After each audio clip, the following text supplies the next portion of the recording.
Well, Geoff, Yeah. we're coming to the end of the pod. Oh, don't make it end. We've established that you are indeed a gamer, Yeah. Sure. with and without Y. That's also true. Yeah. We didn't talk about that, but I agree. And now I would love to ask you, Geoff, It's not okay when you say it, though. what's good? Well, not you call me gay. That's not good. You're canceled, actually. So this is your time on the pod. I feel like it's just a fact. Wow. Don't assume my sexuality. Ask me. It can change. It can change. It's fluid, Justin. Wow. Well, what's good is canceling your friends on air. I love to do that. My name is Justin Benavides. I am not one of them. I wish to save the world. Justin. Here we are at the Tropical Christmas Boat Parade. The lights, the music, the Santas atop the stern. These memories will surely never fade. Geoff, and welcome to Bears. And we're joined today by a wonderful guest. Our good friend, Hannah Watson! Hello, my friends. Hello. Welcome, Hannah. Welcome to the pod. Thanks for having me. Longtime listener, first-time guest. Woo. Yes, longtime friend, some would say. I Very would say. long-time friend. One Yeah. of the longest. For real. Yes. Hashtag honored. And we have Hannah on the pod today because Hannah is a gamer, fam. Oh, big-time gamer girl. And we're talking about gaming on the pod. Can you believe it? This makes me LOL so hard. Yes, I'm such a gamer. Well, of all of our friends, I think you and Justin are and Ken is too. Actually, a lot Ken of our for friends, sure, I don't think about it. Sam. Sam is as well. Yeah. Hannah's brother, Sam. Yeah. That's right. But we haven't had a real talk about it. So we're going to be going into that today on the pod. Can't wait. Yeah, Hannah and I go way back. And Hannah and Geoff, you guys also go way back. I showed you Yes. back to our lifeguarding days and Yes. Yeah. middle school, even though we didn't really know each other that well in middle school. Correct. I Yeah. knew who she was. I just didn't know her, really. I was definitely like shy girl then, Still am. You know what? I was talking to my mom last night. We went out to dinner together, and we were talking about, well, it doesn't really matter, but we were talking about people and whether they're shy or not. And I was like, I actually consider myself to be shy. And they were like, yeah, you are. And I was like, I don't think any of my friends would think that I'm shy. No. But I was like, when I'm with my friends, I feel very comfortable. But I said, until I know people and feel comfortable around them, I tend to be kind of quiet. Unless it's like I'm with friends meeting new people that are already friends of theirs, you know? Oh, I would say you're like really good at being outwardly confident, and that would not be shy to me. That's interesting. Yeah. I think I'm good at pretending. Yeah. Yeah. Performative. Yeah, I think there's a big difference between you are not unwilling to like speak up to people that you don't know if you feel strongly about something, I think that you are often distrustful of new people, but that doesn't make you shy. You know what I mean? Like you're still willing to like be loud and talk to people that you don't know if you need to. That is true. Mm-hmm. Oh, well, I almost had a Larry David last night at the light parade. So I went out with my mom, my aunt to the light parade in Niantic. It's family tradition. It's hokey, and the more I go to it, the more I'm like, oh boy, there's a lot of yokels here, a bunch of swamp Yankees in the town of Niantic. But I was waiting outside this church, lovely church. I have no qualms against them. Actually, I shouldn't say that. I don't really know what all their beliefs are, but they do offer free parking, which is great. Potential qualms agast them, but Potential we don't know. qualms. But so we parked there in their free parking lot, which is very nice. They do accept donations for that, so gave them a little 10 for that. Nice. I thought that was an adequate gift for parking. Mm-hmm. Then they were setting up a hot chocolate stand in the front. I said, it's about 29 degrees. When are the hot chocolates going to be available for consumption? He said, well, they're working on it right now. So I waited and waited and waited. 45 minutes later, hot chocolate comes out. There's about 4 people coming out with these big, giant, those old school brown plastic like thermoses of hot chocolate, huge ones, I'm standing there waiting, and the lady is like, one of them is holding cups, and they put down the big carafes of hot chocolate. And the lady puts down some cups next to them, and she's like, I don't know where to put the cups. And the guy who is kind of managing things is like, doesn't really matter. He's like, we can even put them on the ground because they're wrapped in plastic. He's like, we just need to start filling. He's like, I've had like 20 people come up and ask me when this is starting. So they're filling. I'm standing there and I'm waiting for me, my mom, and my aunt, and it's for tips. You know, you just give them a tip or get donation to the church. So I've got a 20 in my hand. So I'm like, I'll give them a 20 for hot chocolate because I just need it. So I've got a 20 there. I'm standing there. All these people come around me. I'm waiting for the 3. The guy pours 1, 2. People start coming up behind me and just grabbing them and going. I'm like, what is happening here? I was like, hi, I'm waiting for the hot chocolate. And the guy, some old man comes up next to me, goes, are you getting a hot chocolate? Are you going to grab it? And I was like, yeah, I'm just waiting for 3. The guy who's pouring them is like asking the other 3 women with him who were like truly standing there watching this all happen. Like, could you guys please fill hot chocolate with me? And they're like, oh, okay. And they're, oh, where are the cup? It was crazy. It was so it was like so disorganized. I'm like, we need more gay people in church, and we need more gay people out in public running shit and keeping it together because this is insane. It's your nightmare. It is my nightmare. Yeah. There's no decorum. There's no organization. Yeah. And nobody knows what's happening. No communication. Free, so. Yeah, but I was giving them a $20 tip. I had the 20 in my hot little hand. I was ready. You're waving the 20. People love when you do that. It's crazy. I wasn't being ostentatious about it. I mean, it's $20. I was just holding it like this, but out so that they could see I'm paying you. That's exactly... But not ostentatious about it. I'm not being ostentatious. Waving your $20 for a hot chocolate around. It would be different if I was waving the 20 in their face. I was like, hey, you. Meanwhile, you're watching people just snagging the hot chocolates out from in front of you. It was wild. It made me so angry. I almost took my 20. Oh, by the way, let me finish this. Sorry. I know this is a big tangent. We can cut it. I just wanted to tell you guys. I'm holding the hot chocolate, the 3 of them I finally get in my hand, and I'm like, these feel really light. So I get over to my mom and my aunt, and we're sitting on this little stoop drinking them. And my aunt is going like this, like tilting her head way back, drinking it in a cartoonish manner. And I was like, there's like nothing in them, right? And she's like, these weren't even a quarter filled. And the cups, mind you, were like 8-ounce cups. Yeah. I'm like, you've got to be fucking kidding me. They probably made it with water, too. They surely did, Hannah. Yep. I said, what kind of operation have we got going on here? I was so tempted to go back over to that tip jar and pull up that 20 back. I'm not even kidding. I mean, $20, I would not have tipped. Listen, I'm not saying I'm the most generous person of all time, but I do tend to tip like in a situation like that. Mm-hmm. I don't know that I would have given $20 for hot chocolate. I shouldn't have. That's a crazy amount. Mm-hmm. I thought I was just I was feeling the Christmas spirit, as one might say. Classic mistake. Never feel the Christmas spirit. I really shouldn't. Spirit ruined. The spirit ruined indeed. Anyway. Well, instead of hot chocolate, y'all, why don't we get into some hot topics?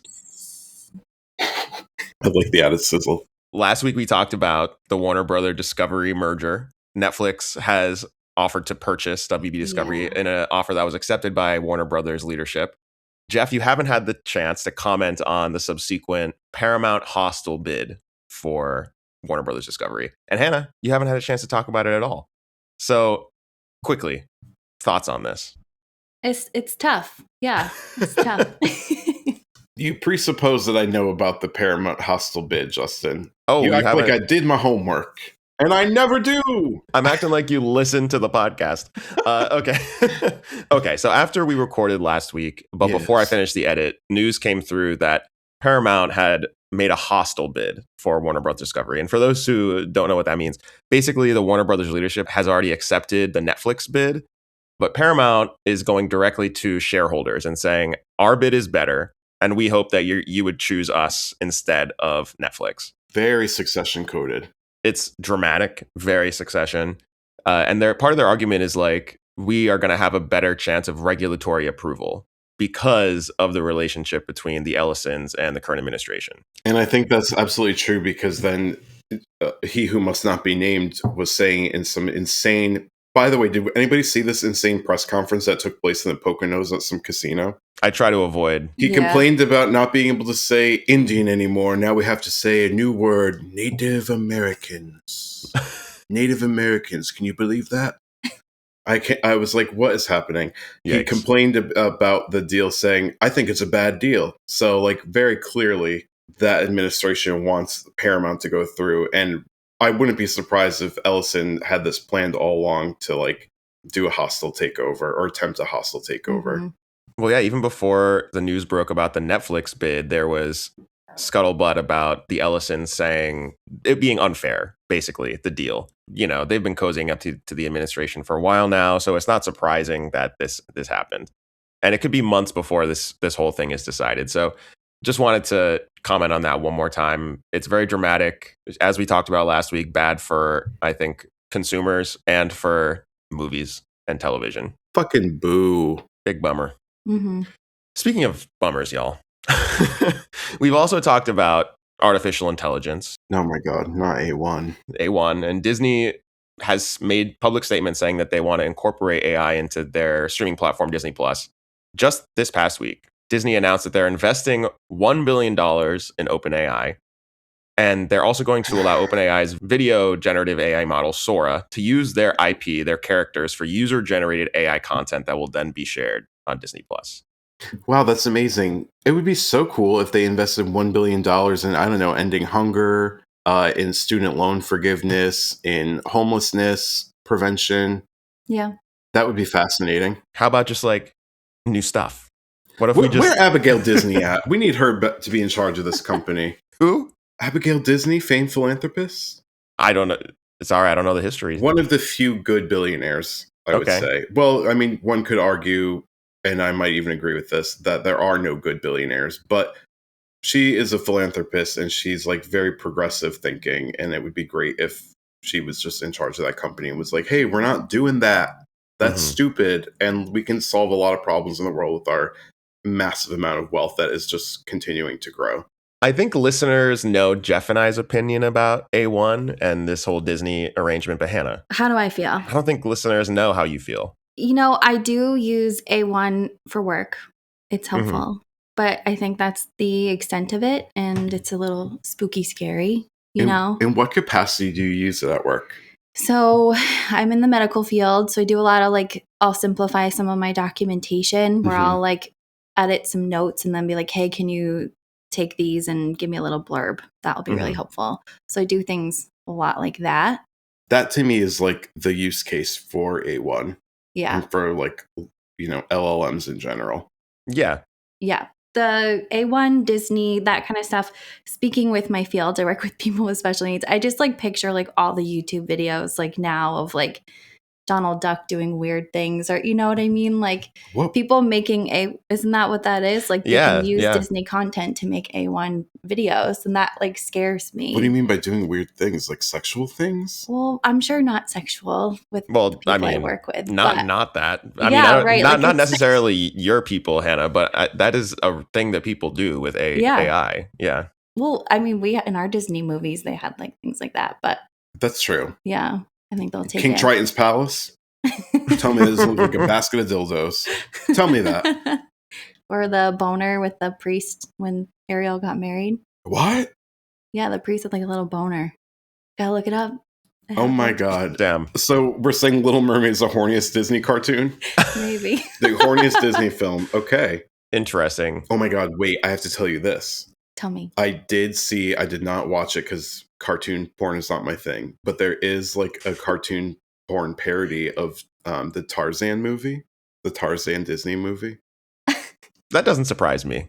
No. Yeah. It doesn't surprise me either. What was that Disney movie? I think it was like not very popular, but I think it came out when we were kids, and it was like, I think it was like about Atlantis or something. Yeah, Atlantis, the Lost Empire. Yeah, that was the one that tried, like, it was like one of the first ones to combine 2D animation, like hand-drawn with 3D computer-generated imagery, I think. What about Beauty and the Beast? That was another one, yeah, but Atlantis had a lot more of it. 1993? Or was Beauty and the Beast in the 80s? No, I think it was 94. Yeah, early 90s. I trust Hannah's years on the Disney movies. I don't know about that, but sure. What's up, y'all? Editor Justin here. Just wanted to pop in with a correction. Beauty and the Beast actually came out in 1991, the year of my birth. Let's get back to the show. I feel like you were like such a Disney kid. I was like Little Mermaid, and that's it. Oh, I was Exclusively. obsessed, which is bad saying that now that we just about to be the Damn. horniest. Hannah, movie. horniest Disney child. Okay. You heard her, listeners. Hannah, very horny. Okay. Damn. Yeah, I mean, the AI thing, let's just stop. Everybody just go ahead and stop. This is getting crazy. I would like one of you to explain this to me. Disney is basically saying, what if, like, I propose a trade? I give you $1 billion, and I also give you all of my IP. Wait, what's the trade-off here? Like, why are they doing this? Do you know what I mean? Like, I don't understand what they're getting out of this. I think they have a license to use the IP, but they don't own it. And I'm sure that any money made off of it goes directly to Disney. I feel like it'd have to. But what money are Yeah. they making off of it? Do you know what I mean? Like, Well, I don't know.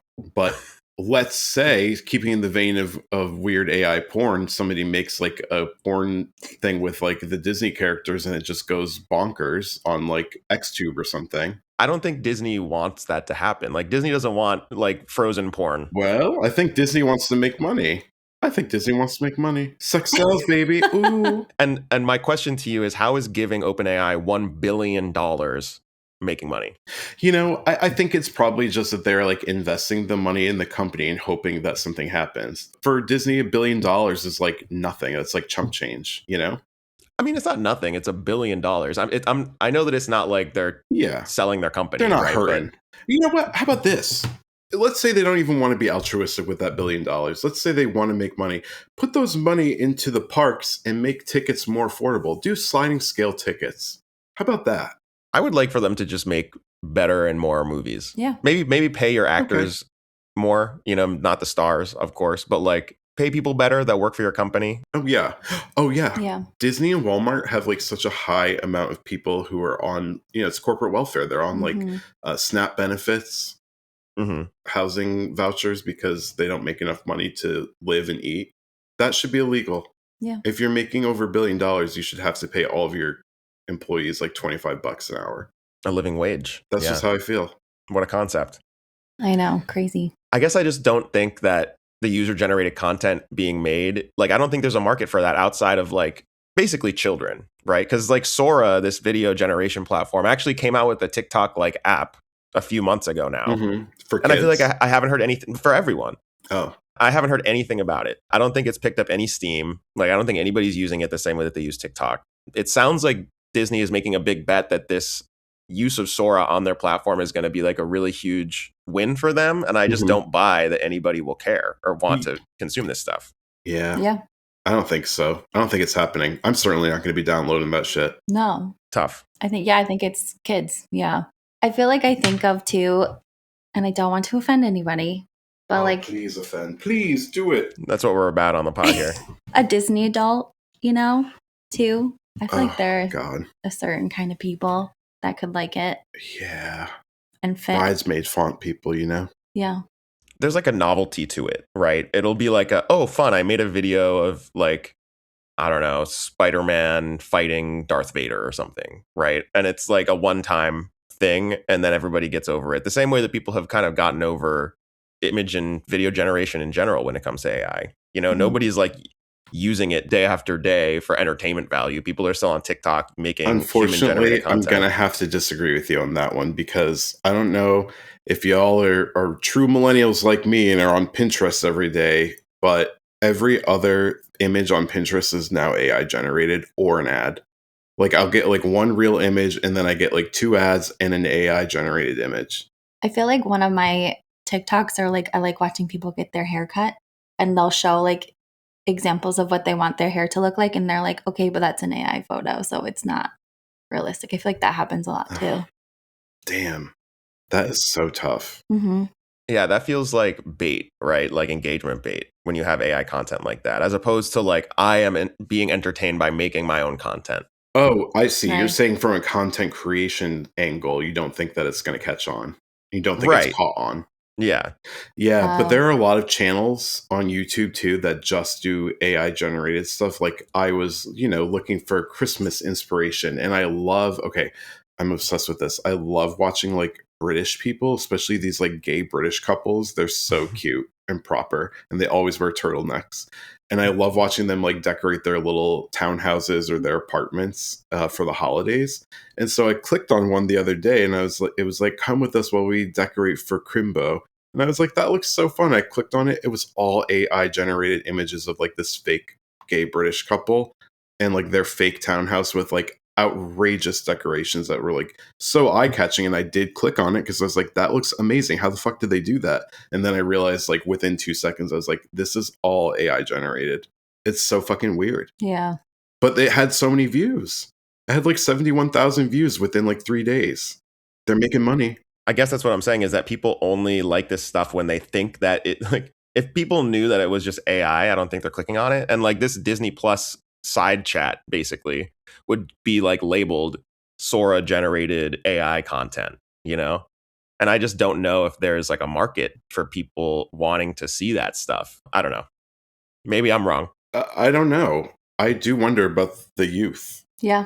Because I do think that they're interested in that stuff, because I think it like, I'm no psychologist, I'm no professional in any way to say this, but I just think that probably AI stuff stimulates their brains in a different way because they are so desensitized from the rest of the world, and by growing up consuming media, and then I think we can all agree probably an unhealthy way, the scrolling of it all, which we're all guilty to and party to. But I think that the AI stuff probably is, firing different synapses in their brain. Mm-hmm. That's just my thought. That's a feeling I have. I have no scientific background, as we both know.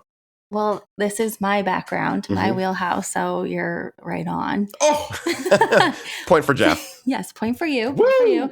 Yeah, like a lot of kids don't know how to be bored anymore because of even just like the non-AI stuff, because it's so stimulating and it meets those like dopamine synapses in their brain. And it's really hard because we watched all these like lower stim shows as kids. And I think kids, even to try to get into like Little Bear, I think would like melt away because they couldn't handle it because it's so low stimulating. Oh my God. Yeah. Remember being homesick from school and watching like Little Bear? Right. It was so calming. We had commercials that we couldn't skip through, like just different. And so you're right. Oh my God. Thank you so much. You're welcome. I'm glad that I like am attuned. And Justin, this pod is like about learning and growing, remember? Yeah, it's always about learning and growing, Geoff. You know it. And we're constantly learning and growing. And I feel like children have the right to learn and grow and not be fed trash content. You know what I mean? Like, we need media, quality media for kids, just like we need it for adults. I wholeheartedly agree. I support that message. I'm Geoff Taylor, and I support this message. And you know what also sounds like garbage quality media to me, Justin? Uh-oh. Okay. Yeah. How about Euphoria jumping forward 5 years for season 3? Okay, let's talk about it. Tell me what you think. You think it's garbage? Well, as you both know, I hate it when a show does the easy way out when they're like, I don't really know where the story should go from here, so let's fast forward to the future. And then we'll inform the audience about stuff that happened off camera. I hate that. That is lazy writing, and that tells me this story no longer needs to be told. If you're like, I don't know where to go from here, and you're like, let's just do a time warp, that tells me that the story that was worth telling is now finished. Hannah, have you watched Euphoria, the HBO drama, highly acclaimed? Famously, no. I'm currently watching Dexter, which came out in the early 2000s, so yeah. Dexter. There's like a million seasons of that, right? Yeah, I'm on season 5 now, so... This is your second time watching it, though, right? Kind of, yeah. You love a rewatch. I'm not rewatching. I wanted to watch it during the Halloween season, but here we are. I'm still watching it. Nothing says Christmas like a plastic lined apartment and killing people. I'm trying harder to watch newer releases. I just like to wait until like a series or show is done, because then I can like binge through it, I think is like part of where I come from. Oh, you're a binger. I hate watching a season and then like waiting a year, 2 years, however long until the next one comes out. How long has it been since Euphoria? Like 4 years? 5 years? I think 4 years. So, was it really that long ago? I think so. No, excuse me. I thought the last season came out in like 2022. Well, guess when the next season's coming out? 2026. That's 4 years. Oh my God. You know I can't do math or read. Yeah, I mean, I think that part of the time jump is just that these characters, like these actors, are now in their 30s. Do you know what I mean? True. Are we really going to have 30-year-old high schoolers? That's a little bit tough. Well, Never Stop Dawson's Creek or Grease. You're right, but One I of the don't. most iconic high school movies starred like fully graying people as high school seniors. Yeah, I guess I mean, I don't blame them for making the choice to skip forward. That being said, I don't necessarily think it's going to be great just because of The Idol being trash and the length of time it took to like produce this season. It reminds me a little bit of like the later seasons of Arrested Development where like half of the characters were on green screen. Like I doubt they could even get some of these people in the same room because these are like some of the most famous people in Hollywood now. So true. I mean, Sydney Sweeney, one of the most recognizable people in the world. One of the most conservative celebrities. We got Zendaya, we got Jacob Elordi, who both are like huge stars now. So, oh my God, I want Jacob Elordi's dad back on the show. What's that man's name? McSteamy from Grey's Anatomy? Eric Dane, I think. Is that Eric right? Dane. God, he's hot. He's coming back. Thank the Lord. Full frontal. And did you hear that he was recently diagnosed with ALS? Oh no. Oh, yeah, I was wondering. Yeah. Oh, that's terrible. I didn't know that. Damn. ALS is such an awful disease. My condolences to you, Geoff. Sounds like you were a big fan. I mean, he's not dead. So I still am a big fan, but that is really tough. I'm sorry to hear that. Shout out to all the folks with ALS. Shout Yeah, out. shout out. Was ALS the Ice Bucket Challenge? Yes. Sure was. Damn. Remember that? What year was that? Like 2016? That's giving Pokemon Go to the polls era. 2014? We were lifeguarding because I feel like some of us did it at work. Like they got challenged. You're right. Yeah. Yeah. I I did did not. it. You know I didn't. No. You know I don't like to be uncomfortable. Can't be bothered with that. Yeah. I don't We like don't to be care. uncomfortable. No, I'm just kidding. Yeah, I don't care about we ALS. support. We support. Shout out, but I'm not donating. I will not be doing the Ice Bucket Shout out Challenge. to all the people who decide to donate. Okay, so big thumbs down on Euphoria. Huge. 2 even. It's premiering in April. I'm sure we'll watch it and do an Of episode. course I'm going to watch it. I need that full frontal Eric Dane. I'm ready. I'm ready. For that reason only. Okay. Yeah. Well, yes. The big hot top of the week, though, is Uh-huh. awards. Awards. It's award season, y'all. And the Truly Golden Globe is. nominations were just announced. Geoff, I believe you've seen the nominations. I have. Any thoughts?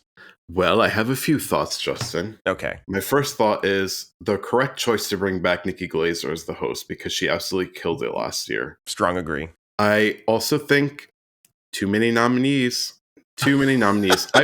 I want 5 nominees per category. What is this 6? We're not doing even numbers. We're not? We don't like even numbers? No, absolutely You're not. not a fan of the number like 10, for example? I hate 10. Hmm. Give me 9 any day. Damn. Give me 11 even. Stack the courts. I hate both of those numbers. Really? Yeah, 10 is nice and even. It's flat, you know? Together? Oh, 9/11. And that's a point for me because that's about the 5th time we mentioned 9/11 on the pod.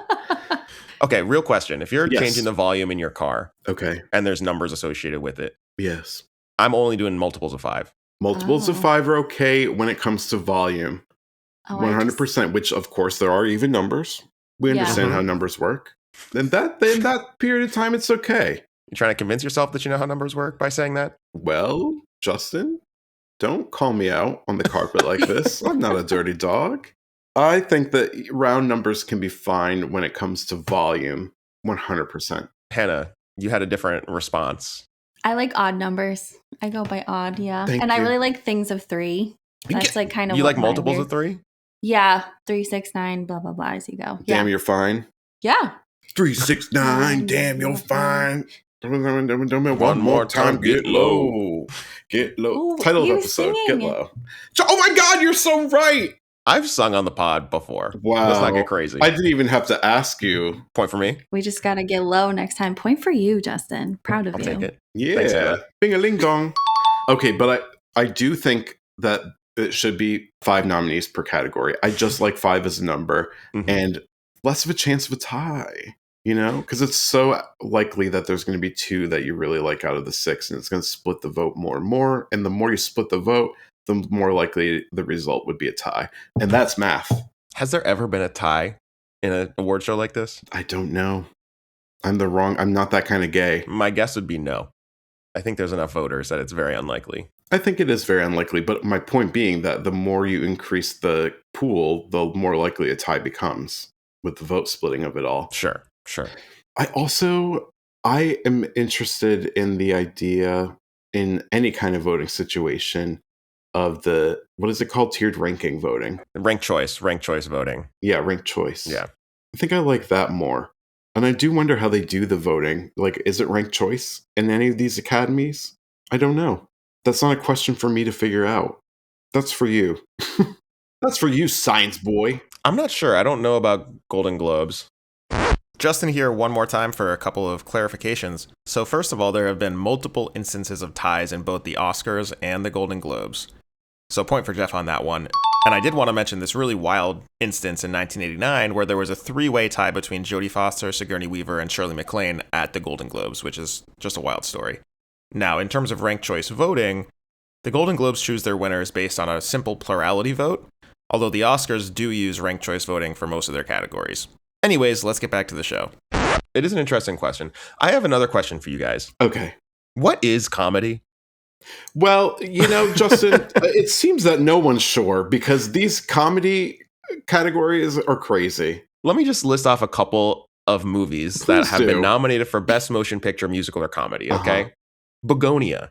Yeah. Hannah, you saw Begonia with Geoff and I when we watched that for the pod. Would you have described that film as a comedy? That was spooky, scary more than comedy. Gruesome, violent. It was like shocking. Yeah. I think if you went in expecting like a fun comedy, you would be traumatized maybe. Right. Yeah. Like actually, it really is like an existential psychological thriller. Yes. Yeah. Yeah. That's really what that movie is. So I would firmly put that in the drama category, certainly not musical or comedy. Then we also have One Battle After Another, which we've talked about on the pod before. Comedic elements, but comedy feels strong. And there were some comedic elements of Begonia. Right. Some that like kept it from being completely depressing. So like if it has a joke, it's a comedy now? Like I guess I just don't. Maybe it's a musical. I did forget about all those sequences. Damn. Who could forget Emma Stone tap dancing on the Getty Museum ledge? Yeah, we're going the wrong route with comedy. They're all musicals. Who could forget it? And of course, what is missing from this category is Wicked for Good, which I think before its release maybe was people thought that it was going to be a big like Oscar contender. Wasn't even nominated for Best Picture, Musical, or Comedy at the Golden Globes. That feels like it will not be nominated at the Oscars. What do you think? Well, the Golden Globes is really its own kind of thing, unfortunately. It's the Hollywood Foreign Press. They are full of all kinds of fraudulent activity and flops, I will say, on record. So I'm not surprised. And they are also an extremely, per capita, they are like the most, I would say, prejudiced group of voters. So it doesn't surprise me that a movie with a black lead and two female leads was not nominated. You think that it's worthy of a Best Picture nomination, Wicked for Good? Well, Justin, absolutely. Okay. At least in the musical and comedy category, absolutely. Well, that's what I'm saying. I think if it wasn't even nominated in the genre category in the Golden Globes, I think it's reaching to think that it'll be nominated in the general field at the Oscars. I won't be surprised if it's nominated at the Oscars. I'd actually be more surprised if it was not nominated. I think I'd be more surprised at this point if it was nominated, just because of the critical reception, the lack of it being here in the musical or comedy category at the Globes, and just general vibes around the film. I feel like it's not sticking around the same way that the first one did. That's true. In terms of box office, like it fell off really hard after the first weekend, unlike the first film, which was doing numbers. Still made like $1 billion, right? I mean, it made a lot of money, but nothing compared to the first one. Yeah, I mean, how could it? Yeah. Even though it had a good opening weekend. Again, should have been one film. One film with an intermission, Broadway style. Hannah, didn't you also watch Wicked for Good with Geoff? Sure. Am I misremembering I was right next to him in the... What did you think of the film? I liked it. The first one's just better. And like the first one's stacked. And I thought there were a lot of, it was like a stretch, for some of the plot pieces. Or it didn't it just felt, I felt like rushed and not the greatest to me. Save the animals. In a cardigan sex sweater. The cardigan sex sweater. I can't forget to save the animals. Guys, write this down because I don't want to forget. It is the Grinch. Justin, tell me about any of the what are these nominations for the Golden Globes stuck out to you as for whatever reason, good or bad? Mostly, I am just mystified by the musical comedy drama split here, because there are also films in the drama category that also had comedic elements, right? Like, I haven't seen It Was Just an Accident or The Secret Agent, but I've heard that they both have comedic elements. It Was Just an Accident is like a thriller, but also has comedic elements. Sinners did have some comedic elements as well. It's a genre film, it's horror, but I just don't understand what's going on. Also, Sinners had a lot of musical elements, so I don't know what's going on. That is so true, actually. I think it could have been put in the musical or comedy category. Yeah, I mean, I guess it's like whatever they decided to slot it in for, but yeah, I'm mystified by that. I do think it's very telling that Wicked is not nominated. I think that if we look at the acting categories, Cynthia Erivo and Ariana Grande are both nominated, so that's good. But very telling that the movie itself is not nominated, which I think is kind of how we felt about it. Like, the performances were good, but the film itself was not great. I wouldn't be surprised to see that echoed at the Oscars. You know what? Ariana better win it this time. She better win it this time. I just think that for good. Listen, I'm not saying she doesn't deserve a win. But if we look at, let's take a look at the other actresses that are nominated for acting, Best Supporting Actress in the Globes, right? We got Emily Blunt in The Smashing Machine. Not my favorite performance. Elle Fanning in Sentimental Value, which I've heard is great. Haven't seen the film. Seen it. Amy Madigan in Weapons. Come on. Let's give her a little round of applause. Give it up for Miss Madigan. Okay. Because we love to see that nomination. She deserves it. I don't think she'll get the nomination at the Oscars just because the Oscars hate genre, but I think it's really well deserved. Yeah. We have Tiana Taylor for One Battle After Another. I think she might be the front runner at the Oscars for Best Supporting Actress, because people love that film. Hollywood loves that film. It's looking like, we'll see what happens, but I wouldn't be surprised if we see a one battle sweep at the Oscars, like Best Picture, Best Supporting Actress, Best Actor, Best Supporting Actor. We're talking about the Globes. Sure, we're talking about the Globes. So those are all of the people who have been nominated. You did skip Inga Ibolster-Lillias for Sentimental Value. Also Sentimental Value, right? I did skip her. Wow, Justin hates foreign people. Noted. I haven't seen that film, so Justin hates foreign women. Okay, I can't speak on it, but I think that Tiana Taylor is really the front runner, and I guess I wouldn't be surprised, given the momentum of One Battle, if she takes it over Ariana. Yeah, and it's Tiana, no relation. Sorry, Tiana Taylor. Marty Supreme, also nominated in Best Motion Picture Musical or Comedy, which I find interesting because none of the marketing for Marty Supreme, which is the Timothée Chalamet ping pong film, makes me think that it's a comedy or a musical. But it's there. What do we think about Timothée Chalamet's public persona coming into this Marty Supreme premiere? Have you guys seen any of his stuff? No. What do you mean coming into the premiere? We're really on different internets. Okay. I haven't been on the internet this week. I've been so busy. I've been living in the real world, unlike you. Okay. Yeah, Timmy C has been doing a lot of promotion for Marty Supreme because the film doesn't have a wide release until Christmas. So he's been everywhere doing a lot of promotional stuff. He made a video, like a YouTube video that A24 marketed as like an accidental upload, where he's like in a marketing meeting with the A24 team and he's like pitching all these crazy ideas. Pretty funny, actually. It's like 18 minutes long. That's too long. It's kind of like an SNL skit. 5 minutes tops. Okay, speaking of short attention spans. It just can't be funny enough to sustain 18 minutes of a meeting pitches. They can't be that good. I think it's pretty funny. But he's really been playing up the kind of like great actor method stuff. And I think it's a little bit polarizing for some people. So I'd be curious to know if you do get a chance to see some of the stuff, I'd be curious to know what you think about it. Well, I'm going to watch it after this. He's clearly gearing up for a best actor race. And I think it's really him versus Leo in One Battle. I do also have one other thing that I wanted to mention, which is, of course, my least favorite award, which is achievement in box office or whatever. The made-up award that they have to do to not piss people off. Cinematic and box office achievement. Let me ask you a question, Geoff. Does the Hollywood Foreign Press have a crystal ball where they can see the future? Because Avatar isn't out yet. How do they know the box office achievement? I really think Zootopia 2 is going to take this. I could see that. That's a good call. It's made like $1 bajillion. I think it's it's already one of the highest grossing films of all time. Of all time? No way. It has done insane numbers. Wait, I was joking. No, it's insane. It's the second highest grossing film of 2025 already. It's almost made $1 billion, and it's only been out for like less than a month. Wow. And a lot of its money has come from outside the US. Sure. Oh my God. Worldwide total of $992 million. That's insane. It's highly rated on Rotten Tomatoes, too. Yeah, 92%. That's really good. Brandy and I saw it. It was charming. You saw it? It was cute. Yeah. Faggots.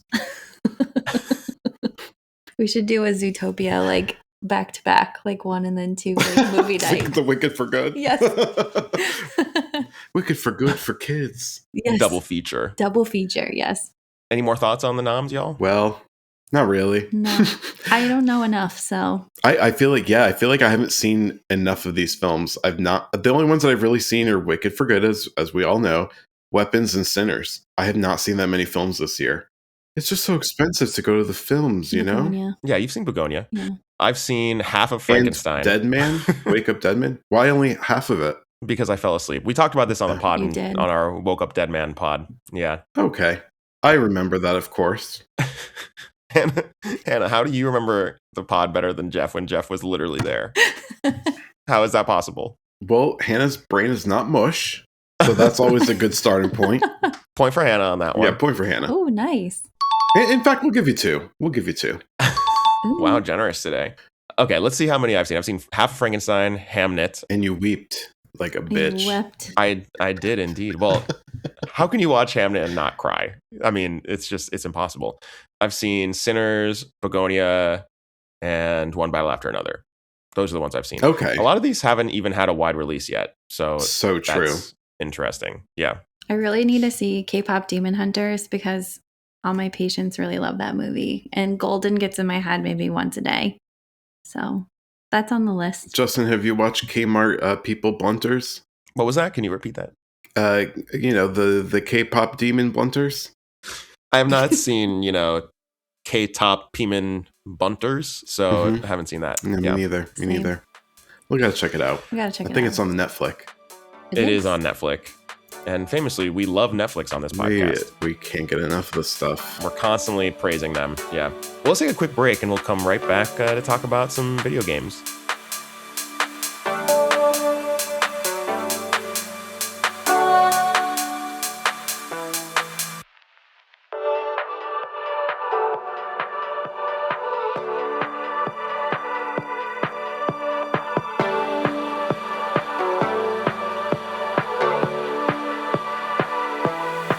And we're back. We're so back, Hannah. Thank you for having me again.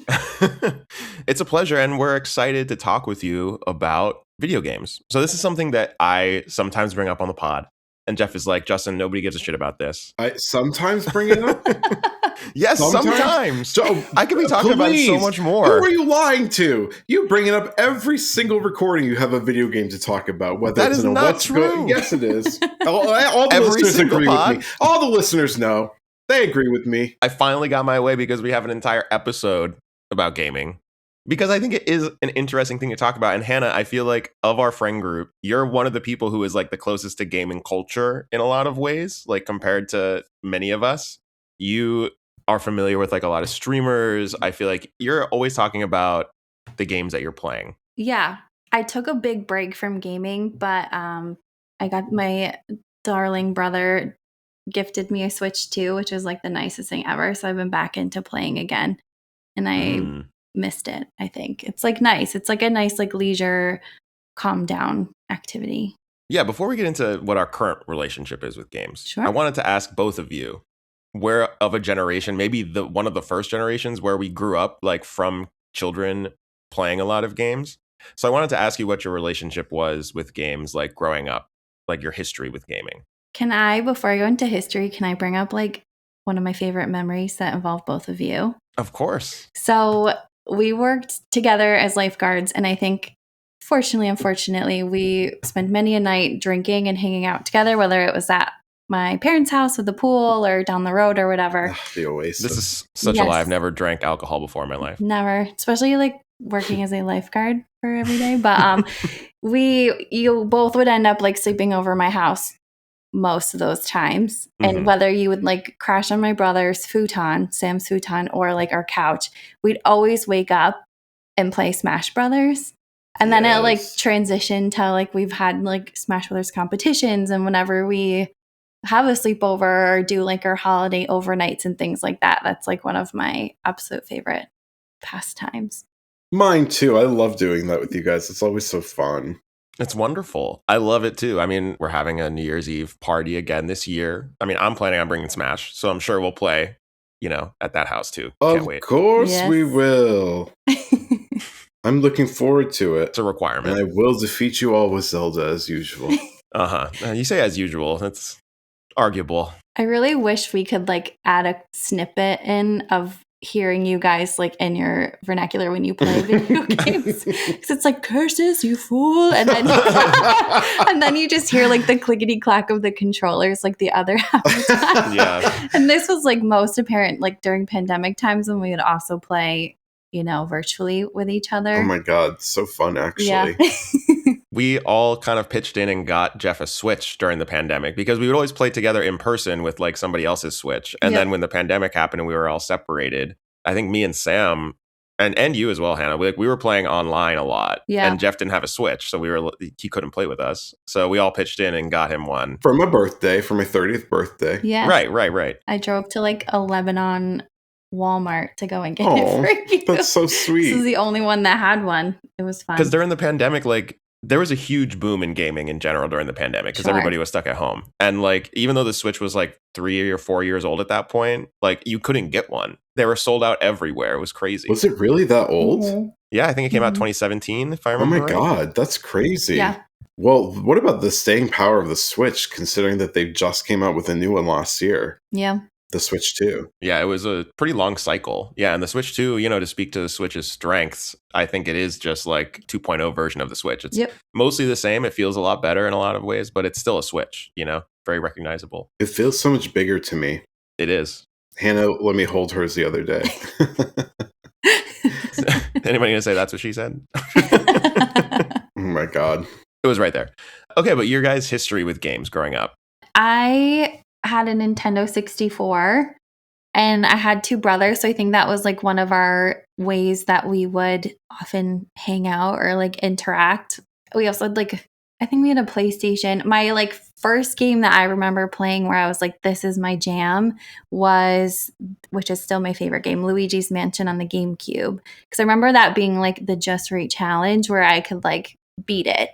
All the other ones I think were really hard. But I mean, so many memories of like playing Mario Kart together, Smash Brothers, or one of the James Bond games, I think was like a big one we used to play growing up. GoldenEye. Yeah. Must have been. Yeah. And we had like a game, one of our guest rooms was a game room. And then we also had like a game TV in our downstairs. And I remember like when the wireless controllers like came out, probably for the GameCube, I think. I remember like my brothers like would go and play like across the room from the toilet, like on it, like just silly memory LOLs. Very Watson coded. Yeah. Sure. So Watson coded. Yeah. But I think mostly Nintendo girly. I also really like the Call of Duty games, which I know you guys kind of talked about a couple weeks ago. Mm-hmm. I really think like the zombie games are fun. I'm really bad at them, but there's like a fun like strategy to it. Yeah. What about you, Geoff? I mean, we were a Nintendo household for sure. My dad bought the NES before I was born. Oh, shit. That was like my actually, I think my mom might have got it for my dad for Christmas. Like, so your dad is a gamer. well, OG. he was a Nintendo gamer. He loved Super Mario and Duck Hunt. We had like the old cartridge you have to blow in to make sure that that the machine can read it. We had Super Mario Brothers and Duck Hunt, and then when I was little, my dad bought a bunch of other games because my cousins, who are all like around 10 to 13 years older than me, used to babysit for me and then my brother too after he was born. And so they loved to video games. So my dad bought a bunch of video games because they had an NES at their house. And so he bought a bunch of games for them to play at my house when they babysat because they often were with us. So yeah, we had a lot of time playing NES when I was little. And my dad used to get mad at me because I would call him when he was like on desk duty at work because he broke his tailbone at one point. And so he was like working at the desk at the police station because he was a police officer, for those who don't know. And I would like call and ask him how to beat levels and stuff. And he'd be like, you cannot call me at work for this. Remember getting the booklets to like go through like the gameplay? Mm-hmm. I remember having it for Zelda. Yeah, like the instruction booklets. Yeah. I love those instruction booklets. Yeah, I was so into that stuff too. And I used to like trace the artwork out of them and stuff. I was super into it. Yeah. And Mario was like my jam. Like any Mario game that came out, Dr. Mario, Mario Brothers 2 and 3. Mario Brothers 3 is probably still like my favorite video game because it has so many fun secret challenges and stuff. I would say like that's generally considered one of the best games of all time. Yeah. That's like, it's just an insane game. Yeah. I've gone through like periods where I've gamed a lot and then periods where I didn't so much. What I think my first ever game was Pokemon. I think a lot of people probably entered gaming because like they were into the cartoon or the cards and then they wanted to play the game. So I remember getting like a Game Boy Color and Pokemon Blue for my birthday one year. And that was like my first ever video game. My parents were pretty like, I don't know if strict is the right word, but they were like hesitant to expose me to a lot of stuff. So like they sense you're crazy at an early age. Exactly, Geoff. They didn't want to get me like a SNES or a NES when those were around. So it took the Pokemon franchise basically for them to kind of pull the trigger on it. And then it was like completely over after that. And then I got an N64, GameCube. I had like a PS2 as well. And then going into like college age, I had a 360. But I had some self-control and didn't bring my gaming consoles to school with me when I was in college. So that was like a big gap, I think, for me in my gaming life was when I was in college, I didn't game at all, basically, unless I was at home. Nerd alert. And then I got back into it after college and when I was in grad school. And I guess we'll get into this a little bit later, but like that was one of the times that I was gaming the most. And it was kind of because games provide like a lot of hours of entertainment for relatively little money. And I was also like, this is your favorite thing to talk about. I love to. And this is why I want to have this episode. I feel like I spent a lot of time like hanging out, quote unquote. I want to tell everybody about my goodbyes with friends that I met through gaming, some of which I met through gaming, some people I knew in real life. Like I would play video games with Sean, for example, for like hours and hours. Wait a second. So you had like ASL friends, like age, sex, location friends that you met online gaming? Well, I wasn't asking them ASL. So not really. How'd you find out? How'd you know who you're talking to? Well, they have gamer tags. Geoff, you familiar with gamer tags? I don't know what that means. It's just like your tag, you know, your username on whatever platform you're using. So I was like playing on Xbox and I was playing Destiny, which is like kind of a MMO, massively multiplayer online game. Of course, we know about Destiny. And then, of course, we know her child. Of course, yes. That's the exact same Destiny, yeah. So I was playing a lot of that with like Sean and a few other friends at the time. So I spent a lot of time gaming during that period of my life. And to get to the present day, I would love to know how much you guys are playing games like today in our adult lives. This is sounding like a bunch of like 14-year-olds with a podcast, by the way. How much you guys like gaming stuff? That's an interesting comment. Why do you associate gaming with children? Because have you ever seen the TikToks of like, or the SNL sketch of like when they're making fun of like the kids that buy podcasting equipment? Yeah, but I guess this is literally their conversation. I'm wondering why that's like, okay, first of all. Okay, here we go. Justin has a lot of thoughts. Why is that? Like, I understand the joke, right? And the joke is essentially that like kids like to talk about gaming. No, the joke is that their conversations are so inane. They're asking each other questions like this and think it's worthy of content. Well, this is all okay. First of all, Geoff, and that was a read. Point for me. How dare you? This is context for a larger conversation about gaming. Okay. And apparently, I would love to know, Geoff, do you even game? Because we haven't gotten through that context after you're, throwing shade over here. No, I don't really game that much at all.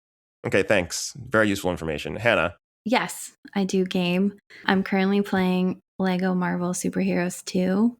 I really love Lego games. They're pretty popular, those Lego games. I do well with clear instruction kind of games, but I'm also playing Breath of the Wild, and it's gorgeous. Absolute banger. It is very pretty. It's so good. I have to say, I think that all of the like modern interpretations of Zelda games have like excellent and creative art direction. Especially like Breath of the Wild and Tears of the Kingdom, yeah. They say it's the best. And what was that one Wind Waker, I think it was called, where he's like, it's cartoonish. Mm-hmm. That was that was really cool. Toon on Link. GameCube. Toon Link. Mm-hmm. Okay, wait, we need to talk about this. What about the GameCube as a fashion accessory in the Y2K era?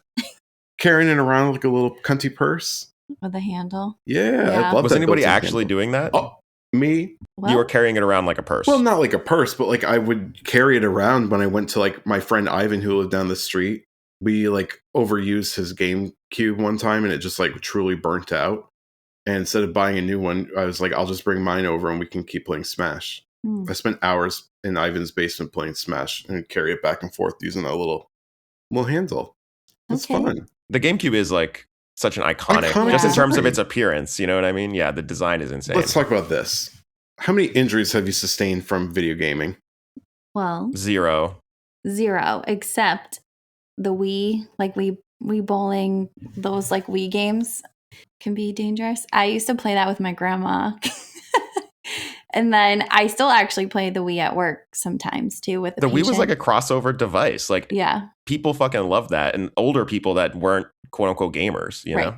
Low barrier to entry because it like mimics a lot of like movements that you do in real life. Right. Which I'm sure is why it's helpful for OT to like engage with things. I use it a lot for like upper body strengthening. There's like the Wii Sports Resort game. Like I'll do like the cycling where you have to keep your hands against gravity or things like that. And it's more motivating for kids. So, but you haven't gotten an injury?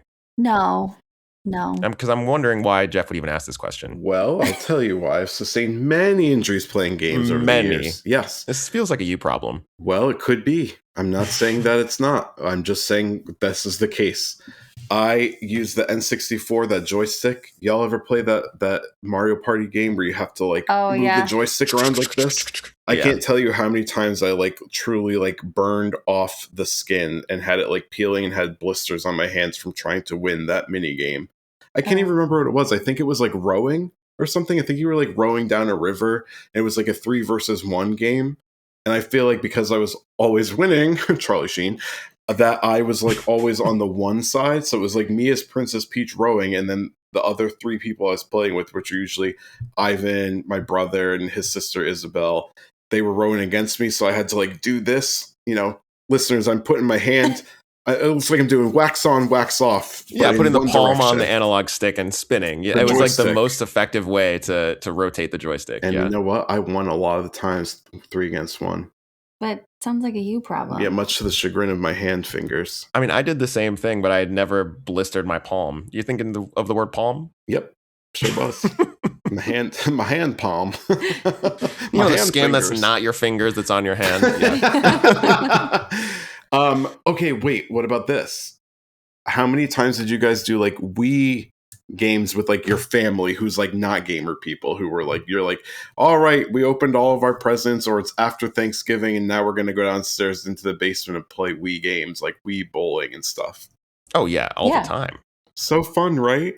Yeah. See, for me, video games are a community thing. I almost never, except for when I was really younger and like to play on my Game Boy Color, like the Mario games or Pokemon. Like those were the only times I was really interested in doing like a 1-player game. And then when I got older and was like, oh wait, this is like more fun with people, then I was like, I don't know. For me, video games are a very community thing. Like I don't really get joy out of playing it by myself anymore. That's how I got into like the streamer world. I had a friend who was a streamer, and I think it also was like pandemic timing. So it was like perfect case scenario where we would play a lot of Mario Kart together. I think was like what really that when we would play Smash Brothers, but then like the Mario Kart world is like really what got me through. So I agree. I think I do find more joy ultimately when I am playing video games in a community fashion or with someone else. I think I like to lean on it a lot. Sometimes when I have like a crush on a guy, I really like a guy, like I'll be like, I'm a video gamer. So like play with me, you know, kind of things too. But gamer girl. Gamer girl. I'm not like other girls. I'm a gamer girl. Yeah, well, okay, this is kind of what there's 2 things there that I want to talk about more a little bit. First one is how you define like a gamer. And this is what I was getting into when you were talking about the podcast thing. Like, yes, I think that like part of the gag of that podcast skit in SNL is just like they're talking about like the most basic shit. But it's also like these like teenage boys just like to talk about their gaming. You know, like gaming is like a stereotypically like young male hobby, I think. But, you know, as we were just talking about with the Wii, as we see more and more now, like, you know, New York Times is A flop institution. sure, but it's also completely dependent on their games division. Oh yeah. Connections, like whatever the hex game is, the word game. Yeah, Wordle. Spelling bee. Wordle, yeah, Spelling Bee is what I'm thinking of, and they bought Wordle. Like these are video games, and like their entire business is dependent on these things, and every other publication is trying to copy them and have a games division. That's fascinating. But people don't think of individuals who game on those games as like gamers. So I wanted to, I guess, get your take on that. Yeah, I was just gonna say the same thing. I've never really considered those game like to be like a gamer type of thing. But I Yeah. suppose it is. Right. I'd love to do the spelling bee. That's like my favorite New York Times game. Yeah, like why wouldn't you consider it gaming? You know, I think that that's what makes games interesting, like as an art form, is that film, TV, music, these are like pretty well defined things. Like we all have an image of what an album is. It's like about an hour long piece of music that's like 10 or 12 tracks. Like we all know a movie is like a visual auditory experience that is about 2 hours long, right? Not if you are the brutalist and you're about 5 hours long. Pushing the boundaries there for sure. But yeah, games are like vary so widely, and some of them are like communal, like you guys were talking about. Yeah. Yeah. And some of them, I feel like some games that I play now, I think of more almost like analogous to like a novel, where it's like an individual activity that I can participate in and like enjoy just by myself, you know, and like handheld gaming makes that easy because I don't have to take up like an entire screen, you know? That is so true. Yeah. I guess I think of like when I hear gamer in my head, this is what I'm picturing. I'm picturing a certain ergonomically designed and hideous chair. I'm picturing a headset and maybe with some cat ears on said headset. If you're a gamer girl. Could be a gamer femboy. Could be wearing them ironically like Hassan Piker. Listen, no shade to anybody of any gender wearing cat ear headphones. Yeah, Justin out here trying to gender shame. Justin's trying to gender the gaming cat ears. I don't wear cat ear headphones. She's not that kind of gamer girl. I'm really not. And I picture like people yelling faggot at each other. Yeah. You know? Yeah, I totally. Yeah. That's sort of what's in my mind when I hear gamer. But the headset of it all is really confounding. I'm like, are we doing telemarketing calls? Just yelling at each other online with their little microphone here, Britney Spears style, but with big headphones? Do you guys remember the Spike Video Game Awards? No. No? Okay. Vaguely, yeah. Oh, wait, only because you mentioned it on the podcast like a year ago. Okay, that was just the Game Awards. Okay, it's a couple of things here. Oh, fucking excuse me. Well, do we remember Spike, like the channel? Yes. Of The course, channel for toxic men or whatever they called it. masculinity. Yes. Incarnate. And they had a video game awards before the modern video game awards. Like now it's a little bit more legitimate, but like when it was on Spike, it was literally like random supermodels coming out and like presenting awards. Like this is, I think, where that reputation of gamer comes from is the reason I'm bringing this up. Because there was like this really toxic, masculine, misogynistic energy, I think, around gaming for so long. And I think that's where that reputation comes from, you know? Yeah. Yeah. I would agree. Embodied by the Spike Video Game Awards. I wonder if there's like categories of a gamer. Because I think like probably the three of us would align more with like the nostalgia of gaming, like of kind of what our past is, like the old Nintendo, or maybe more so you, Geoff, like the Nintendo of it all. I think there are like the greasy boy, like nerdy, like gamer boys who like don't want to do anything, which is a lot of like who my patients are. Where like video game is tough. Life, you know? Damn, you don't have to call them out like that. Game I'm sorry, you can cut that out. No, it was whatever. And your student will love this. Yeah, shout out to her. She's a fan. I think again, there's like there's like the competitive types. I think it's just again like such a broad term, and I think that's like what's cool about it is that like you could be anyone and play video games, I guess, right? Like there's so much of a selection that it does cater to, like, again, I like I get shamed for this sometimes, but I love like movie video games because they're easy. Why do you get shamed for that? Who's shaming you? I Call them out on the mic. No. They're just like, they're dumb and they're made bad, right? Like versus When you say movie video games, you mean like movie tie-in games? Like Harry Potter? When I got the Xbox 360, it came with the Kung Fu Panda. When you're in the game. mirror, do you like what you see? 360. Charlie XCX. Thank you. And I really liked that game a lot. I liked like the Lego movie games, but because they're easy but I guess they're made bad and there's just so much better. But that's like the cool thing about games is you can have like the spectrum and the realm. And that's interesting. I think you're right that everybody comes to games for a different reason. Yeah. So like I think now I'm in a place where we come to this place for magic. So true. Nicole Kidman, what an icon. I feel like I come to games for like unique experiences and boundary pushing stuff because I do think, of the art forms that we talk about here on the pod. He comes to games for boundary pushing? Okay. Yikes. Horniest Disney child, horniest video gamer. Of the forms of media that we talk about on the pod, gaming is like by far the youngest. The others, music has been around forever. Relatively, film is young, but not compared to gaming. Like gaming is a lot newer of a media format. Like there's a lot more boundaries to be pushed and like new and interesting stuff going on. And that's why you're excited by it sexually. This all makes a lot of sense. Justin's like, I don't need that old. I need that new shit. I don't know about sexually. I don't know if Give me that crude shit. That's a whole other genre of game, but I'm not really a fan of those. Okay.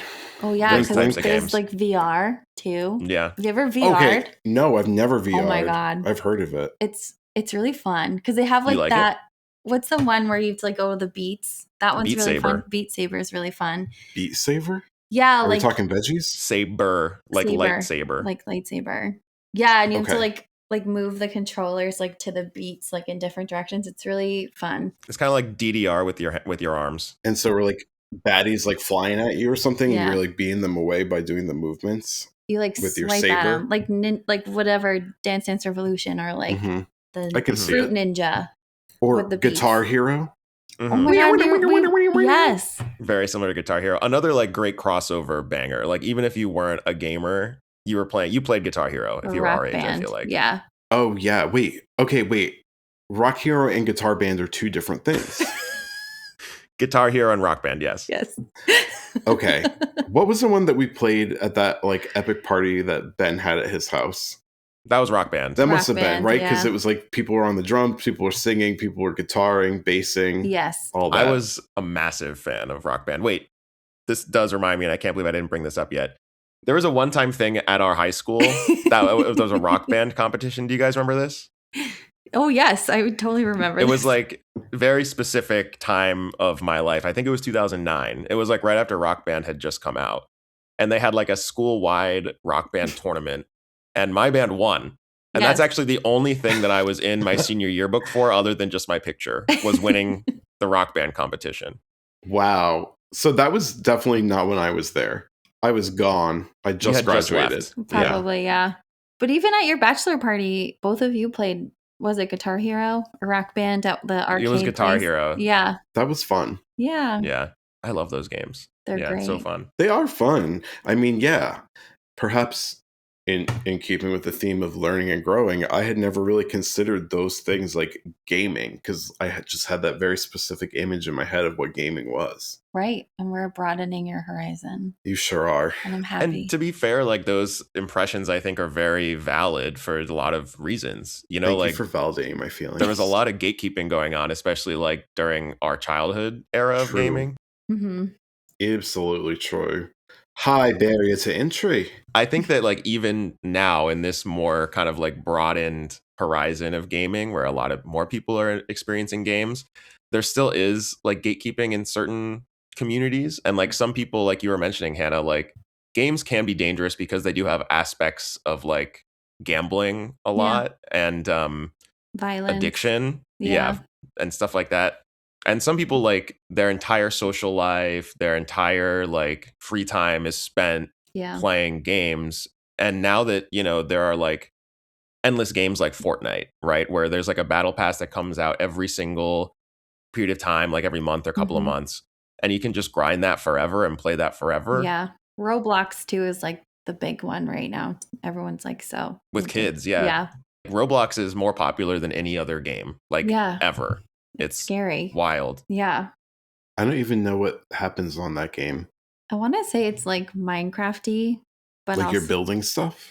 but I think like it's like a fighting game. I don't really actually know Roblox. It's kind of a platform. Yeah. So the way that it works is that kids, it's mostly kids, which is like a little bit scary, but mostly kids can like design their own games using the platform of Roblox. And then other kids can like Mm-hmm. look at their like menu and pick other games that kids have. So it's like user generated content, basically. So this is exactly why the executives greenlit giving $1 billion to the Sora AI Disneyfication. To circle all the way back All around the to way that. back. Yeah. I'm sure that's what they imagine happening, but Yeah. I guess I just don't think that AI content has the same pull as like Yeah, I mean, regardless of whether or not it's going to happen the way that they imagine, That's that the must be idea. their thinking. right. Mm-hmm. So I guess I just wanted to shout that out because I feel like now I spend a lot less time gaming, Mm-hmm. and that's because I have a lot of. You have a I'm trying to life. think of a way to say this like that's not like it completely insulting, but I have like a lot of other responsibilities and like stuff that I care about, and like games take up a lot of time. Mm-hmm. Do you know what I mean? Like, and it's different than reading or watching a film or listening to an album in that way, where I know people who have like thousands of hours on like Destiny 2, for example, like in the multiple thousands of hours. And that's Mhm. like not even that uncommon. So there was a period of time when I was playing that game where I was like, what am I doing this for? Like, why am I sinking so much of my time into this? And like, what am I getting back out of it? Right. You know? So now I feel like I really respect games that respect my time, or I enjoy games that respect my time. And there's a lot of games that don't, because they just want to keep you using. It's like very close to addiction. Mm-hmm. Wow. I've never really thought of it that way. Games that respect my time. Yeah. Damn, that's deep. Well, you know what this does remind me of? We talked about this on the pod. You downloaded that game. Like, what was it called? Like Total War or First War or something like that. Oh my god. That's a classic free to play game, right? It's free to download. These people are fakers. But all they do is like give you obstacle after obstacle. And they're like, hey, if you just throw us like a couple bucks, we can get rid of this obstacle. Oh yeah. And they're completely disrespecting your time by doing that. Do you remember when we were all playing Clash of Clans when we worked at the beach? Yeah. Yeah, that's another great example. Yeah. Another perfect example of time wasting and money draining. And that's why I hate like free to play games, which is this is like a totally different business model we're talking about now. But yeah. They get you to download the game. Yeah. And then once you're hooked with like the initial fun of playing it, Oh yeah. it's like, but what if we made it worse? Mm-hmm. And the only way to bring it back to being good is if you throw us a couple bucks. Yeah. That's when I abandon. That's when I abandon ship. Mm-hmm. Yeah. But the problem is like we have an entire generation of people younger than us that's like their default model for gaming, right? Like Fortnite is free, for example. Roblox is Everything free. is a subscription. Exactly. Whether you think it is or not. And that's very sad to me. That is very sad to me too. And it goes back to that like brain stimulation thing, I think, as well. Mm-hmm. Especially for like these like free kid games. Well, not that they're necessarily appropriate for kids, but never stopped them before. Never stopped us. No. Yeah, GoldenEye, pew-pewing. Ooh. Killing everybody. What a banger. What about the song GoldenEye by Tina Turner? That was the Bond song, right? Yeah. Yeah. Banger. Underrated Bond theme, I would say. Any last thoughts about gaming, y'all, before we close? Do we want to close with maybe favorite game of all time for the three of us? Geoff, you already said Super Mario Bros. 3. I did. Yeah. It really is so great. And if everybody has not played it, and if you do have a Nintendo Switch or Switch 2, you should download it at the Nintendo store because it's free. You can play it right there. You can also download the SNES version with enhanced graphics. So that's kind of fun too. That's if you have a Nintendo Switch online account. Yeah. Oh, okay. I thought everybody had that. And the Switch 2 has GameCube games. Ooh. You're on my family plan, Geoff. Yeah. Oh, I am? Yes. So sweet, Justin. You've been on it for many years now. I love that. Thank you. You're very welcome. Thank you for sharing. Favorite game of all time, I think, is the Luigi's Mansion franchise. Probably. Most hours I've put into a game was definitely Mario Kart Deluxe. Mm-hmm. I also am really into the Mario Galaxy games. I think those are like... You do love Mario Galaxy. Yeah. Super Mario Galaxy, they just put out 2 for the Switch, right? They did like a It's on my remaster or Christmas whatever. list. Yeah. I haven't played 2, but 1 is like so underrated, I feel. It's I don't know so if good. underrated's right. Everybody loves it, but like I think it's a little bit slept on in like the larger culture. People know about like Super Mario 64, people know about like Super Mario Bros. 3, but Galaxy might be like the best Mario game. Oh It's my so god. good. Super Mario 64 soundtrack just still slaps. That is one of the best like video game soundtracks of all time. Same with the Wii menu music. Oh yeah. Oh, All the Wii music. It touched me. Crudette. Even like making like the Mii's on the Wii, like that was like So such fun. a thing to do. yeah, and you would like use those Mii's in like the Wii Sports games. Yeah. Mhm. So, yeah, so Sam fun. made the weirdest ones. That does not surprise me at Yeah, all. I remember some of them. That was fun for him. Did you guys ever make celebrities Mii's? I think Yes. Sam did. Who was your favorite one that you ever made, or like most successful one? Mine's definitely Beyonce. It looks just like her. It's insane. I think there was a feature where you could like scan a QR code or something, and it would like people could post QR codes online. You could scan it, and then their Mii would come into your system. Do you know what I mean? No, I don't remember that. Maybe it was on the Wii U or on the Like A1. DS or something. Well, people would design it, and you would just share it using the QR code, Oh. basically. Mhm. So this must have been like later, like in the 2010s when I was in college or something. But I think I downloaded a set of Mii's that were the cast of Parks and Recreation. So it was like Nick That's funny. Offerman, Aziz Ansari, Oh, that's Retta. funny. The Amy rest. Poehler. Yeah. And that was really fun. I think I remember playing Smash with the like Ron Swanson Mii. That's great. Yeah. Damn, Justin, what's your favorite game? Fave game of all time. It's a tough one. I have to shout out Outer Wilds, which is a game that came out pretty recently. Hard to describe in just like a couple sentences, but it's kind of an adventure game that is set in a solar system that you can explore in a spaceship. And every 20 minutes, the sun explodes. But it's a loop. So every time you're kind of like brought back to your home planet and you can explore for 20 more minutes until the solar system dies, you can kind of figure out why the sun is dying, basically, over the course of those 20 minutes if you do the loop enough times. And it's, really fun, just kind of a mystery game, but it's also like I remember feeling very moved by the ending because it is kind of a game about like death and finality and accepting that is really one of the most impactful games I've played. I love that game. Would recommend it to any gamers out there. It's available on like almost every system, I think. Hot or not gaming. Halfway through this, I was like, we're not really talking about this like a hot or not. Oh, Do you want to give a verdict? I mean, it's hot, but I just love games. Yeah. I think the way that we're all talking about it, we all agree that games are hot. Oh, okay. Yeah. I love to game. Yeah. We love to game. Sorry. No, it's okay. You canceled. Canceled. First canceled, time, actually. last time. Actually, it's a rite of passage on the show. So we're going to go ahead and take a quick break, and then we'll be right back with some What's Goods. I can't wait to tell you what's great.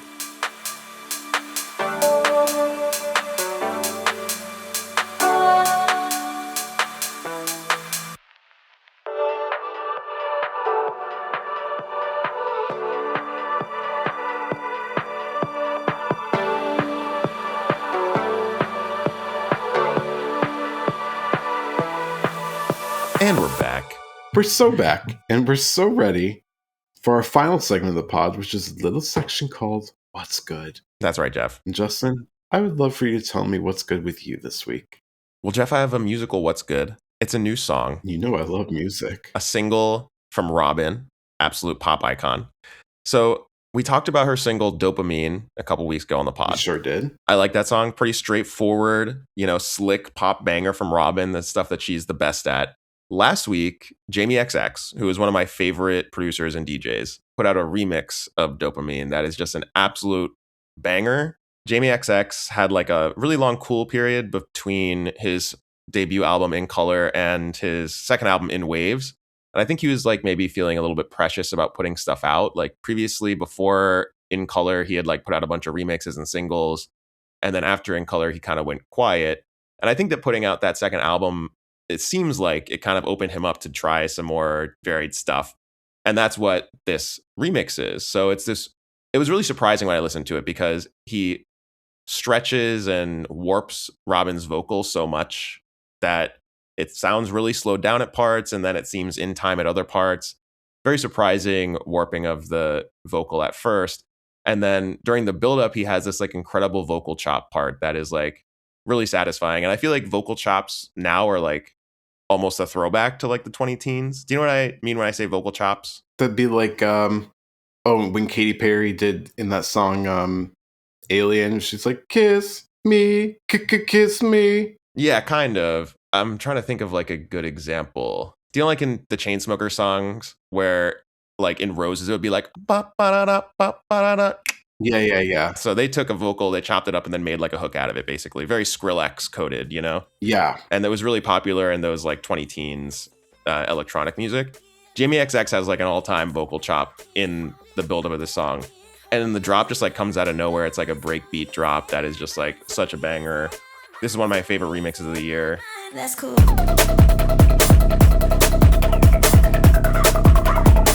It comes out of nowhere. I never expected one. Well, you don't expect it. I had no idea it was going to come. I had no idea the song would have a drop. The drop is expected. The type of drop is unexpected because you have this like really melodic vocal chop build up. And then a wet ass fart. That's the drop. Now that is Skrillex coded, you know? No, but it's just an unexpected beat drop because it's not a 4 on the floor house drop. You do love anything that sounds even remotely like UK Garage. I do. This is not UK Garage though. This is break beats. But excuse me. Doesn't matter. Doesn't matter. I'm just saying it's a banger. So give it a listen. As always, I'll put a clip in. I can't wait to hear it. I can wait. Okay, so Hannah can go next. Hannah, we would love to hear about your what's good. So what's been good with you this week? So I do respite care, and yesterday. Tell the listeners what respite care is. Respite is I basically will take a kiddo I've been working with for years out on the bout or out and about with whatever really he wants to do, and he gets to he has special needs. He is my DJ. I let him pick whatever song, and he's very well versed in Spotify. And I'm picking a song that he DJ'd for me yesterday. Okay. Which is called, it's a cover of Britney Spears' Hit Me Baby One More Time. And who's covering it? Tenacious D. It's like a nice, fun rock version of it. And I really it felt like serendipitous because I just started listening to Good Hang and I really loved the Jack Black episode. Great episode. He just seems like, I know you don't like him, Justin, but I think he sounds like he could be a cool, fun guy to be friends with. Okay. I think we need to, let's break that down. Okay. No. Okay. Not a fan, and that's okay. I think that Jack Black seems like a great guy. That is different. Oh. But Justin that doesn't mean to smack his microphone, everyone. That doesn't mean that I think that he makes 10 out of 10 bangers every time he's in a movie. We were talking about some Santa movie that Jack Black was in, right? Oh, it was fully bad. That was fully heinous. bad. And then I was like, what would make you think that this is good? I was like, Jack Black is in this random Christmas movie that I've never heard of. And you were like, Jack Black is good. He's good in a lot of stuff. And I guess I just don't think that he has a great batting average in terms of his acting roles. But I think he seems like a great guy, and we all love School of Rock. We do love School of Rock. Yes. Did you ever watch The Holiday, Justin? This is one of the examples of something I did not care for. That I was like, that's not a Jack Black performance that I like. Do you know I've never watched that film? No, I assumed you had. No. Oh. I know. I was trying to turn the tables on you. And I also really loved Tenacious D. When I was in middle school and high school, I would listen to so much Tenacious D. I thought they were hilarious. Yeah, I think he's Silly Goose, right? And I think I got into he had a YouTube channel. I think he's Silly Goose. Silly Goose, where he wears the tie-dye t-shirts with the weird wolf print. I think he could be a really funny guy. But I really I think that's why I like the cover too, it was so cute. My kiddo yesterday would go oh baby, baby, mimic him. I was just gonna say I'm gonna do my impression of this. What I think this song sounds like. I can imagine it. It's for Kung Fu Panda 4, so that's why it's relevant for my special needs kiddo yesterday. He loves Kung Fu Panda, but I'm not a big cover person, and I actually really like this cover, so that's my what's good. All right, I love that. Yeah, we got to put in a clip. Sure. Oh, baby, how was I supposed to know know. Here it goes. Oh, baby, baby, how was I supposed to know? Yeah. You got it. Well, damn. Sounds just like him, right? Yeah. That sounds wonderful. Well, yeah. thank you, Jack. Jack was just like walking by and I said know. he'd love to make a Oh, cameo. you guys are on a the pod. first name basis. Yeah, we're good friends. Good friends. Okay, cool. Did you know that Jack Black and Maya Rudolph went to high school together? No, didn't know that. I just learned this on the most recent episode of Good Hang. Oh, cool. And Maya Rudolph was talking about how much fun he was and that he was like the coolest guy ever. And then Amy Poehler was like, he actually said that he thought that you were like the coolest person in your school. And then she like flashed back to a clip that was unaired on the episode where he's like, oh my God, Maya Rudolph was like the funniest person I've ever met. She was so cool. It's like everybody wanted to be her friend. All the guys were into her. And Maya Rudolph was like, I had no idea anybody was ever interested in me. It was very funny. Yeah, Jack Black, I guess he's kind of like in the Adam Sandler category, where I'm like, he seems like a good guy, probably fun to hang out with, but is he always making the best films? I would say no. No. We got Adam Sandler at home. Her name is Anna Reggae. Can you explain that? She dresses just like him. Okay, She dresses just there like it is. him. Okay. She like, in calls what way? her like her home clothes her Sandlers because she's always wearing like these like baggy basketball shorts and slides, like Adidas slides. Yeah. Anna being slandered on the pod right now. She's not even here to defend This herself. is a cell phone. She calls them her Sandlers. She's like, I wear my Sandlers. Well, Geoff, Yeah. we're coming to the end of the pod. Oh, don't make it end. We've established that you are indeed a gamer, Yeah. Sure. with and without Y. That's also true. Yeah. We didn't talk about that, but I agree. And now I would love to ask you, Geoff, It's not okay when you say it, though. what's good? Well, not you call me gay. That's not good. You're canceled, actually. So this is your time on the pod. I feel like it's just a fact. Wow. Don't assume my sexuality. Ask me. It can change. It can change. It's fluid, Justin. Wow. Well, what's good is canceling your friends on air. I love to do that. But what's actually good with me this week is Lily Allen was on SNL last night. And she gave two really fun performances while wearing an enormous black wig that is very campy and fun. But I think what's really good is that she had Madeline in the performance of her song called Madeline, and it was played by Dakota Johnson. Oh. And Dakota Johnson did such an amazing job, and I was like, I have to re-listen to the song because she sounded just like her, that I thought they were playing audio backtracking, you know? I hate that you're in so much pain right now. I really don't want to be the cause of any upset. He told me that you were aware that Dakota Johnson was like facing away from the cameras, and then they did a big reveal at the end of the performance to show that it was Dakota Johnson. It was very good. Very fun. That's awesome. Yeah, I know that Lily Allen just announced a bunch of tour dates. Yeah. I know she's playing DC at the Warner Theater, which is like a sit down, like usually a musical theater venue. So I was wondering if it might be almost like a play style, like a dramatic reenactment of the events portrayed on West End Girl. Well, Justin, I'm so glad that you brought this up because I was going to say what I liked about this performance in terms of its artistic direction was that it was set up like a play. Oh, it man. even had like curtains, and it had like a fake like theater name that said like the West End Girl, and it was like in neon lights over the stage. What's interesting about SNL is that the sound stage that they do the musical performance in is generally, nowadays, it didn't used to be like this, but like in the last like 5 years or so, actually, I think since Kanye West did that Insane album where he did Scoop Diddy Poop or whatever, you know what I'm talking about? Yes. Remember that? He was That like, was I think crazy. like, probably one of the first artists to take that soundstage and completely transform it and make it look not like the iconic SNL soundstage. So now it's like de rigueur. That's like what happens every week with most artists. They like do their own like set decoration, everything, big budget shit. And so she did that, but like leaned into it looking even more like it was like a theatrical stage performance.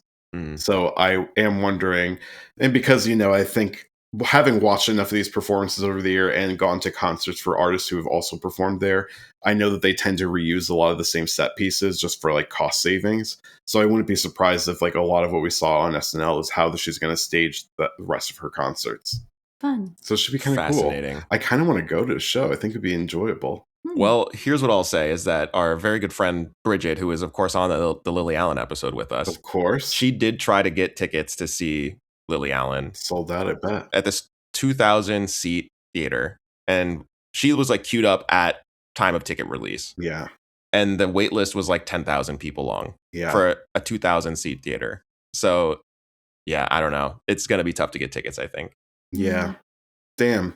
We need to see more artists doing mid-sized venues, you know?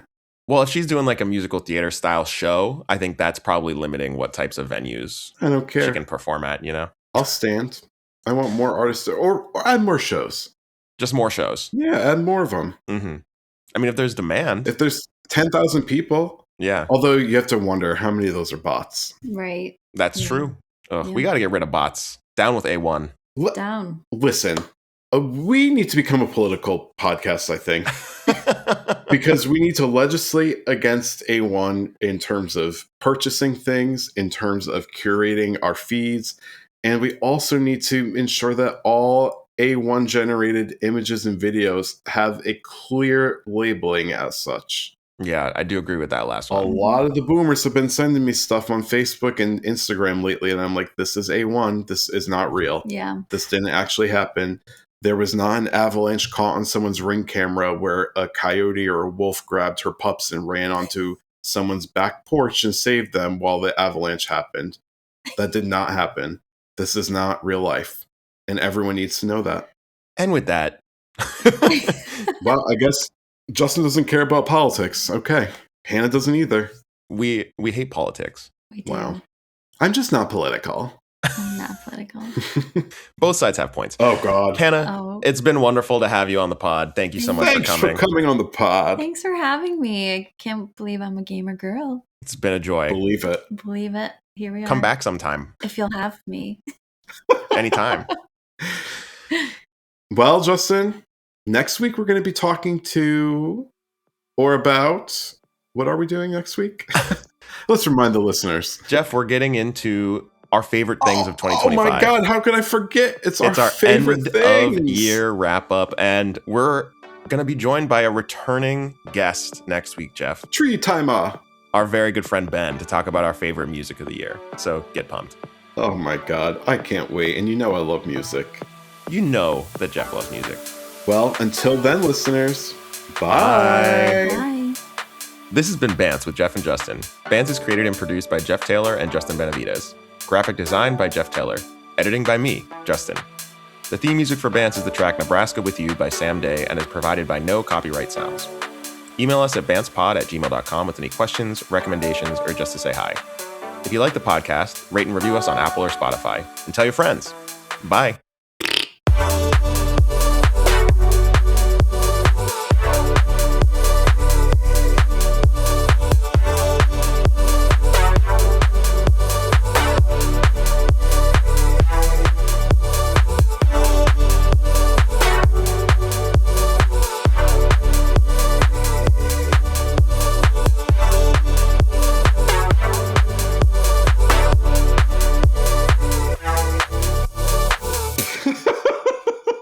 Now that drop was stupid. unexpected.